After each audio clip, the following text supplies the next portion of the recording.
Hey guys, আসসালামু আলাইকুম। Welcome back to my new video. আজকের পর্বে আমি আপনাদের সাথে পারফেক্ট নিহারি বা পায়ের রেসিপি শেয়ার করব। তো কথা না বাড়িয়ে চলুন রেসিপিটি শুরু করা যাক। তো প্রথমে আমি একটা প্যানে পাগুলো নিয়ে নিয়েছি। এগুলোকে আমি আগে ভালো করে ধুয়ে পরিষ্কার করে নিয়েছিলাম। এখানে প্রায় 3 কেজির মতো পায়া আছে। দিয়ে দিচ্ছি রসুন বাটা প্রায় 4 টেবিল চামচের মতো, আর আদা বাটা দিয়ে দিচ্ছি 2 টেবিল চামচের মতো। দিয়ে দিচ্ছি জিরার গুঁড়া, গরম মশলার গুঁড়া, হলুদের গুঁড়া, স্বাদ মতো লবণ আর মরিচের গুঁড়া, আর দিয়ে দিচ্ছি ধনিয়ার গুঁড়া। এবার কিছু আস্ত গরম মশলা দিয়ে দিচ্ছি। দিয়ে দিব পেঁয়াজ কুচি প্রায় 1 কাপের মতো। এবার দিয়ে দিচ্ছি সয়াবিন তেল। দিয়ে সব কিছুকে ভালোভাবে একটু মিশিয়ে নিচ্ছি।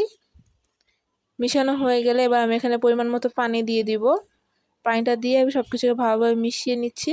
মেশানো হয়ে গেলে এবার আমি চুলাটা অন করে দিব, আর এটাকে ঢাকনা দিয়ে রান্না করব। তো এটাকে আমি প্রায় 2 থেকে 3 বার মতো পানি দিয়ে ভালোভাবে সিদ্ধ করে নিচ্ছি। তো আমি এটাকে প্রায় 3 বার মতো পানি দিয়ে ভালোভাবে সিদ্ধ করে নিয়েছি। তো আমি এবার বাগার দেওয়ার জন্য এখানে একটা প্যানে তেল নিয়ে তার মধ্যে পেঁয়াজ দিয়ে নিয়েছি। এবার এটাকে ভালোভাবে ভেজে নিব। ভাজা হয়ে গেলে এবার আমি তেল আর পেঁয়াজটা এই নিহারির মধ্যে দিয়ে আমি এটাকে সার্ভ করে নিব।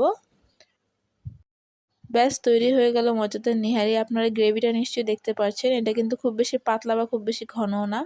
তো এবার উপর থেকে কিছু বেরেস্তা আর আদা কুচি ছড়িয়ে দিচ্ছি।